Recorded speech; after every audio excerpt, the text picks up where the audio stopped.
In the heart of a vast desert, where golden sands stretch endlessly beneath a burning sky, the kingdom of Sheba thrived. Among its greatest treasures was Queen Balqis, a ruler whose beauty and wisdom were legendary. Born to rule, she inherited not only the crown, but the burdens of an ancient empire. Yet despite her vast knowledge, there remained one mystery she could not solve, a question that lingered in her mind. What is the source of true wisdom? Guided by curiosity and ambition, Queen Balqis would embark on a journey that would take her far beyond the borders of her kingdom, where she would meet the one man who could answer that question, Prophet Sulaiman, the wise king of Israel. But would she be ready for the truth that awaited her? The sun hung like a blazing orb in the sky, its rays casting a shimmering haze over the land of Sheba. The desert stretched endlessly beyond the horizon, a vast and unforgiving expanse. Yet amidst its barrenness stood a kingdom that flourished. The kingdom of Sheba was rich, not just in gold, frankincense, and myrrh, but in the wisdom of its rulers. This was a land where knowledge and beauty were held in equal reverence, where the sound of the wind through the palm trees whispered ancient secrets, and where the river ran through the heart of the capital city, bringing life to the fertile earth. Queen Balqis stood on the balcony of her palace, her gaze fixed on the vast landscape that stretched out before her. The wind tousled her dark hair, and the warmth of the sun kissed her face. She had always loved this view, the way the land seemed to whisper its history to those who would listen. Her ancestors had ruled here for generations, and she had inherited their wisdom, their strength, and their pride. But there was something more that stirred in her heart, something that pulled her to the unknown. From a young age, she had been taught to understand the world through the lens of knowledge. Her tutors had imparted to her the teachings of the ancient philosophers, the great scholars, and the seers who had come before her. She knew the workings of trade and diplomacy, the ways of war and governance. But there was something elusive, something deeper, that she had yet to grasp. Her father, the king, had always told her that wisdom was the key to a prosperous reign. A ruler who does not understand the hearts of the people will never succeed, he had said. Yet despite her vast knowledge, Balqis had often found herself questioning the source of true wisdom. Where did it come from? Was it something innate, or could it be learned? And if it could be learned, from whom? These questions haunted her, keeping her up at night as she pondered the mysteries of the universe. Her kingdom prospered, but there was an ache in her heart, a yearning to understand the greater truths of the world. As a child, she had been captivated by the stories her tutors told of distant lands, of mighty kings and queens, of rulers who possessed not only wealth, but divine knowledge. Among these stories, one name stood out: Sulaiman. Prophet Sulaiman, king of Israel, was said to be the wisest of all rulers, a man who could speak to animals, control the elements, and command forces beyond the understanding of ordinary men. Some said he was a prophet, others a king, but all agreed that his wisdom was unparalleled. Balqis had heard these stories from the elders, and the more she heard, the more intrigued she became. She knew that to understand wisdom, she would need to seek out this enigmatic king. She could not simply rely on the teachings of her tutors, the books she had studied, or the knowledge passed down from her ancestors. She needed to meet Sulaiman, to see for herself the source of his power and wisdom. With a sense of purpose, she made up her mind. She would travel to Israel and meet Sulaiman. She would not be satisfied with hearsay or rumors. She would seek the truth with her own eyes, and thus her journey began. The preparations for the journey were meticulous. Balqis ordered the finest camels to be readied, as well as a caravan of scholars, diplomats, and servants to accompany her. The roads between Sheba and Israel were long and treacherous, but she was undeterred. For weeks, she traveled through the desert, her heart set on the promise of discovering a new realm of wisdom. The caravan moved slowly, winding through the arid expanse. But Balqis was always deep in thought, her mind preoccupied with the task ahead. Along the way, she would stop at the oases and villages that dotted the desert, speaking with traders and travelers who had been to Israel. They spoke in awe of Sulaiman's wisdom, recounting stories of his ability to understand the language of birds, to control the wind, and to summon jinn. Balqis listened intently, her curiosity growing with each tale. Some of the stories seemed fantastical, too incredible to believe, but they only served to deepen her desire to meet the king. One evening, as the caravan camped beneath a vast, starry sky, one of her trusted advisors, a scholar named Al-Muqaddam, approached her. "Your Majesty," he said, "I have heard much about King Sulaiman. Some say he has powers beyond comprehension. Others speak of his divine wisdom. But I caution you, great queen, for not all wisdom is truth. There are those who use their knowledge to deceive, to manipulate. Are you sure this journey is wise?" Balqis regarded him with a steady gaze. "Wisdom is not something I fear, Al-Muqaddam. I seek to understand it, to uncover its true source. If Sulaiman is as wise as the stories say, then I must meet him. Only then can I judge for myself the truth of his knowledge." Al-Muqaddam nodded, though a shadow of concern lingered in his eyes. "I understand, Your Majesty, but remember, not all who claim wisdom possess it." Balqis did not respond, for she was already lost in thought, imagining the meeting that would soon take place. She could not afford to let doubt cloud her judgment. She needed to see Sulaiman's wisdom firsthand. After what felt like an eternity, the caravan finally arrived at the gates of Sulaiman's kingdom. The city was unlike anything Balqis had ever seen. The streets were lined with marble and gold, and the air was filled with the hum of activity. Merchants peddling their goods, scholars debating in the courtyards, and citizens moving about with purpose. It was a kingdom of order, where every detail seemed to be in perfect harmony. Balqis felt a sense of awe as she entered the city, her eyes wide with wonder. She was led to the palace where Sulaiman awaited her. He stood before her, regal and composed, his eyes sharp and discerning. He greeted her with great respect, his voice calm and assured. "Welcome, Queen Balqis," he said. "I have long heard of your wisdom in your kingdom. It is an honor to finally meet you." Balqis bowed respectfully, her heart beating in her chest. "The honor is mine, King Sulaiman. I have traveled far to meet you, to learn from your wisdom." Sulaiman smiled, his gaze softening.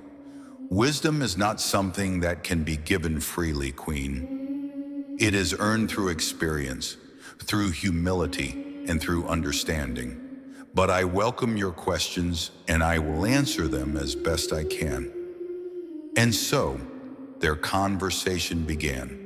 Balqis asked him questions about the nature of wisdom, about how he had come to possess such knowledge.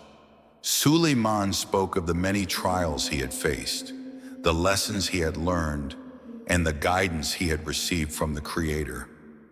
He spoke of his ability to communicate with animals, to control the elements, and to summon the jinn.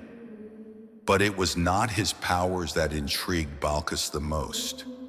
It was the way he spoke, the way he seemed to understand not just the world around him, but the hearts of those who stood before him.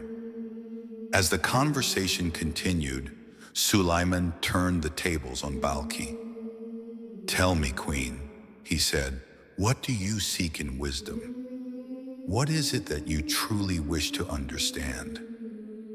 Balqis hesitated, for she had never been asked such a question before.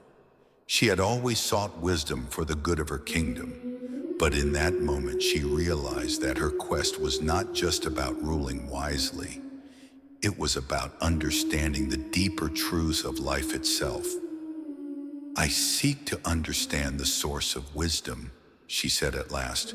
"I want to know where it comes from and how I can use it to lead my people." Sulaiman's eyes glimmered with understanding. "The source of wisdom," he said softly, "is not something you can hold in your hands. It is not something you can see with your eyes. It is the understanding of the world as it truly is, the recognition of your place in it, and the humility to learn from all that surrounds you." Balqis listened, her heart stirring with a new understanding. She had come seeking knowledge, but in this moment, she realized that wisdom was not simply about learning facts or mastering skills. It was about humility, about being open to the world's mysteries and learning from them. Sulaiman leaned forward slightly. "Wisdom is a journey, Queen Balqis, and you are only at the beginning."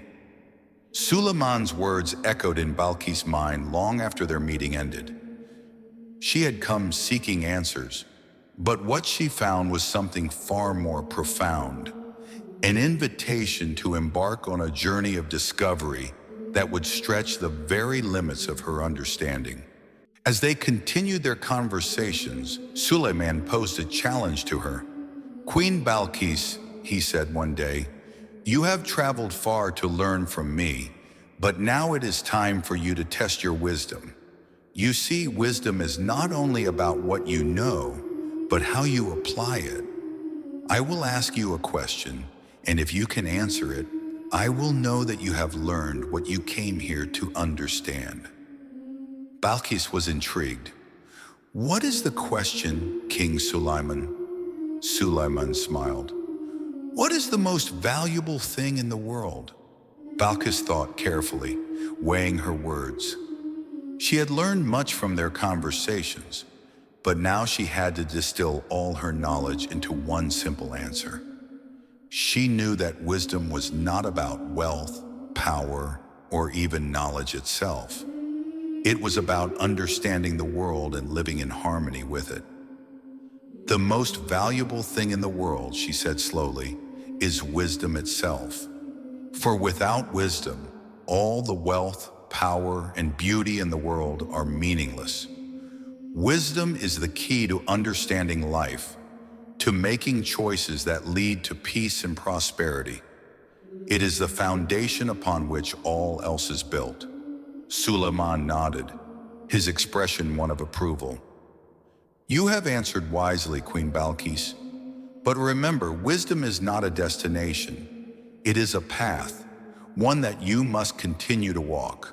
The more you learn, the more you will realize how much there is yet to discover." And so Balqis realized that her journey was just beginning. She had found the answers she sought, but she knew now that the search for wisdom would continue, always leading her toward new horizons. The sun rose over the distant hills, casting its light across the land like the first touch of a painter's brush upon a canvas. Queen Balqis awoke in the palace of Sulaiman, the morning rays streaming through the open windows, casting long shadows across the polished floors. The events of the previous days seemed like a dream, yet the wisdom imparted by the wise king lingered in her mind, stirring something deep within her heart. She had arrived seeking knowledge, but in the face of Sulaiman's teachings, she had found something greater, a deeper understanding of herself, her kingdom, and the very essence of life. In the days that followed, Balqis and Sulaiman continued their conversations, and though her heart longed to return to Sheba, she knew that the lessons she was learning were far too precious to abandon. She had come seeking wisdom, but now she was learning something far more profound: the importance of balance in life, of understanding the interconnectedness of all things. Suleiman spoke of the natural world, of the animals and the winds, the mountains and the rivers, and how each had a role to play in the grand tapestry of creation.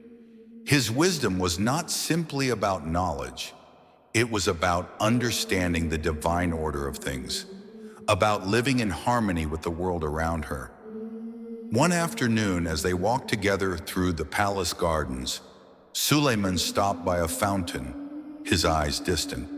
"Queen Balqis," he said, his voice soft but resolute, "the greatest wisdom is found not in words or teachings, but in actions, in the way we live our lives, the choices we make, and the example we set for others.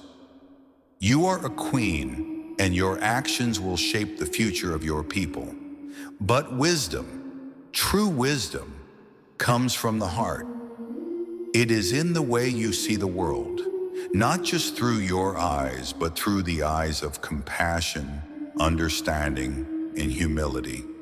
Balqis listened closely, her thoughts deepening.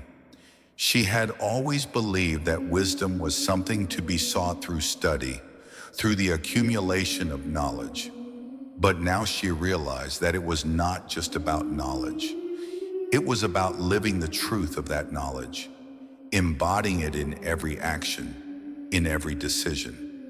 "I understand," she said slowly, her voice thoughtful. "It is not enough to know what is right. I must also act in accordance with it." Suleiman smiled gently, his eyes kind. "Indeed, and as a queen, your actions will have far-reaching consequences. But you must never lose sight of the true source of wisdom, the divine wisdom that flows through all things. It is not something you can control, but something you must open your heart to, something you must learn to see with your inner vision." In the quiet of the palace, Balqis spent many hours reflecting on Suleiman's words. She had been a ruler for many years, but her rule had been marked by careful planning and intelligence, by the exercise of power. Now she was beginning to understand that wisdom required something more. It required a surrender of control, a willingness to trust in something greater than herself. She was beginning to see that her role as queen was not just about governing her people, but about guiding them in their own search for wisdom, teaching them to see the world with a sense of reverence and compassion. Days turned into weeks, and as Balqis spent more time with Sulaiman, she began to notice the harmony that existed in his kingdom. The people, from the humblest servant to the highest advisor, seemed to radiate peace and understanding.